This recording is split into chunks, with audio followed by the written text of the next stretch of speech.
In this video, I'm going to charge up my EcoFlow Delta unit with solar panels and show you how that looks.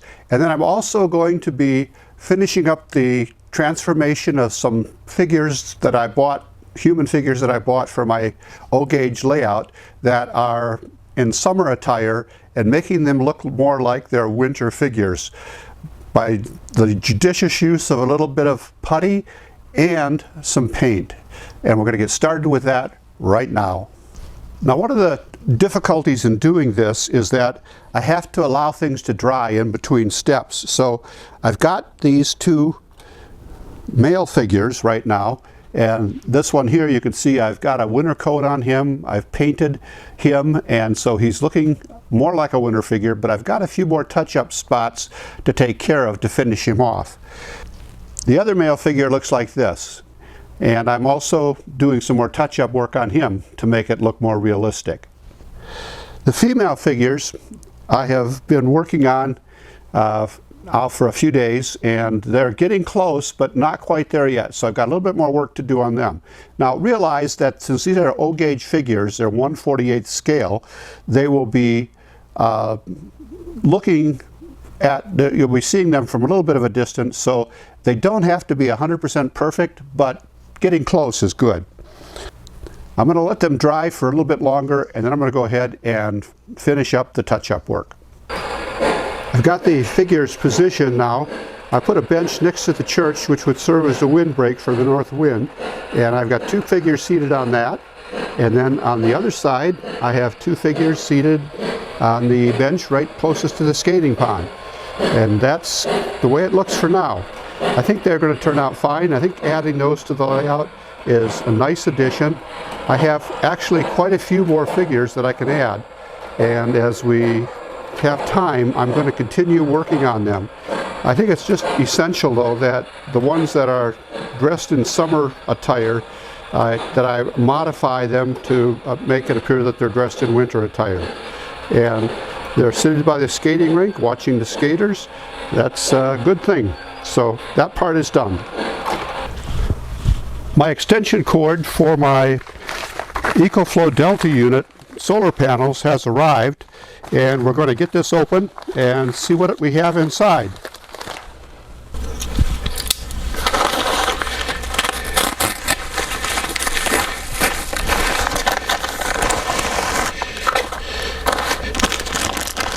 There we go.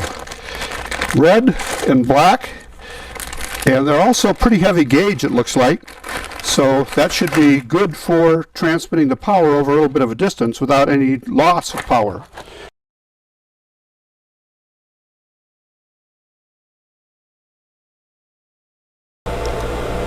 Okay, we're charging with the solar panels right now.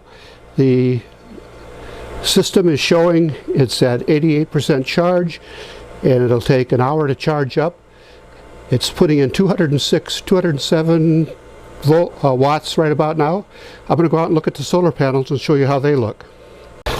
Now, if I wanted to maximize the charge rate, I would be tilting those upward, but I'm really not all that concerned. I've got a lot of time to get them charged, so I'm just going to kind of move this little chair back here. No, that's not quite going to do it. I've got a little bit of shade on one of them. I'm going to move that so it's not in the shade, and that will increase the wattage a little bit. Let me get that done and we'll take a look. Okay, we've got full sun on them right now. I'm going to go in and take a look and see how it looks on the Delta unit. And you can see it's charging. It's showing 209 watts going in right now. That's a little bit of an improvement over what it was, but not very much. If I tilted those solar panels, it would make a huge difference, but I really have plenty of time to get this done, so I'm not worried about that at the present time. I had some other chores to take care of yesterday, so I wasn't able to complete charging this. Today, right now, the solar panels are mostly in the shade, so you see a very low rate of charge. As the sun rises a little higher above the rooftops, they're going to be in full sun, and we should see that pick up significantly. We'll keep an eye on that and see what we see a little bit later.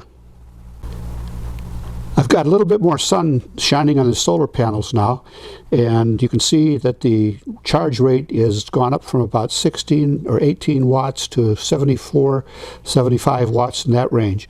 It'll continue to increase as the sun comes higher and hits the solar panels more directly.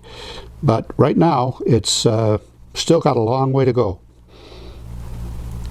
The solar panels are still partially in the shade, but the wattage keeps going up. The input wattage keeps going up, and the time required to finish charging this to 100% keeps going down. So as the solar panels move more into the sun, that is, as the sun rises higher in the sky and then shines fully on the solar panels, we should see a significant increase in the wattage.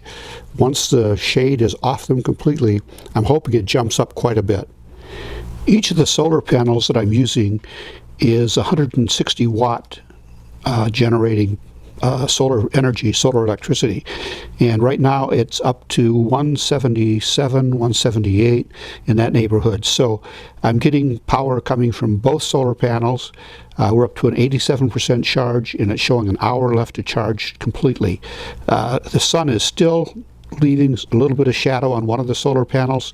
As that gets a little bit higher in the sky, we should be going up even higher on the wattage coming in. So looks like it's continuing to tick up, and as it continues to tick up, the time it required to finish charging will go down. I'm up to 220, 230, 232, 232 plus watts of electricity going in, up to 89% charge, 55 minutes left to fully charge the battery, and it's right now the fan has come on. You can see this little device over here twirling in the corner showing us that the fan has come on. It's charging up at a rate high enough now that it's requiring cooling, so the cooling fan within the Delta unit is running, and we're continuing to charge. Looks like we should be fully charged in less than an hour. We'll go from there, see how we go as it goes up that way.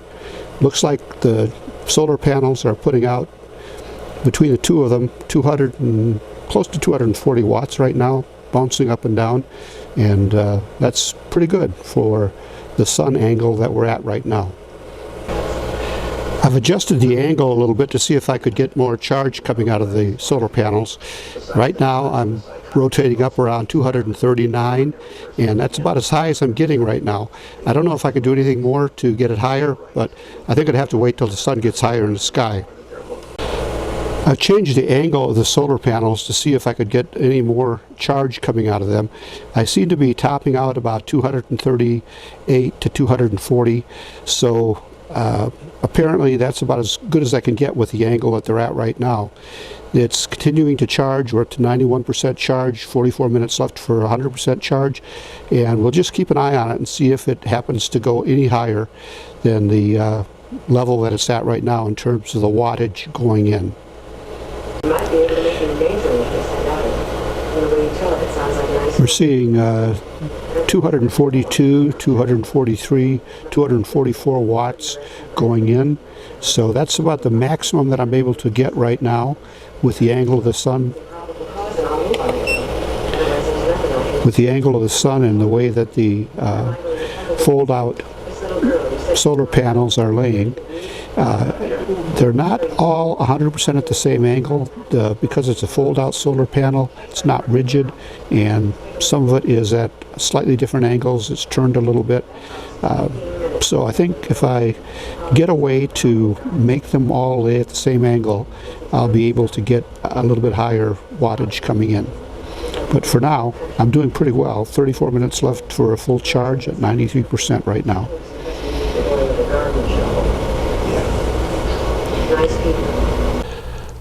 We're fully charged. It shows 100% charge, 99 hours. That, of course, depends on how much electricity you're drawing from it, but it's 100% charge.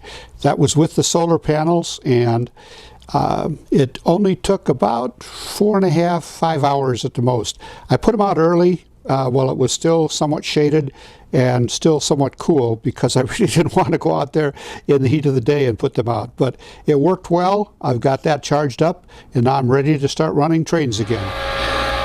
I've added a caboose on the Polar Express freight train on the upper level track, and it happens to have a smoke feature, which is really quite nice, I think. If you zero in on it, you can see smoking from the chimney. In the old days, these cabooses used to have like a pot-bellied stove in them that would heat the caboose so the train crew that was either sleeping or resting or doing paperwork in it could stay warm. And also in this caboose, in the upper level, I'll zoom in on the window and see if you can actually see it, there is a figure in there that is watching the train, which is one of the things that would have happened back in the days when the cabooses were common. They were watching the train, basically looking for hot boxes. That would be bearings that were overheating on wheels of the train that could cause fires, cause other problems. So let me run this around the track and we'll see it. We've got the locomotive smoking, we've got the caboose smoking, so we're smoking on both ends on this one.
Now this particular Polar Express locomotive is a Lion Chief series, not a Lion Chief Plus or Lion Chief Plus 2.0, so it doesn't have all the functionality that the later locomotives have, but it does work pretty good, and I enjoy running it. The smoke in the Lion Chief Plus locomotives is driven by a fan, so it'll come up continuously, even when the locomotive is parked. This one, however, the locomotive actually has to be running in order for it to operate. If I zoom in over here a little bit, you may be able to see the smoke coming out of the caboose a little bit better, and it's floating up into the air out of the chimney in the caboose. And like I said, back in the old days, that would have been a pot-bellied stove that was heating that caboose for the benefit of the conductor and the other trainmen that were operating it.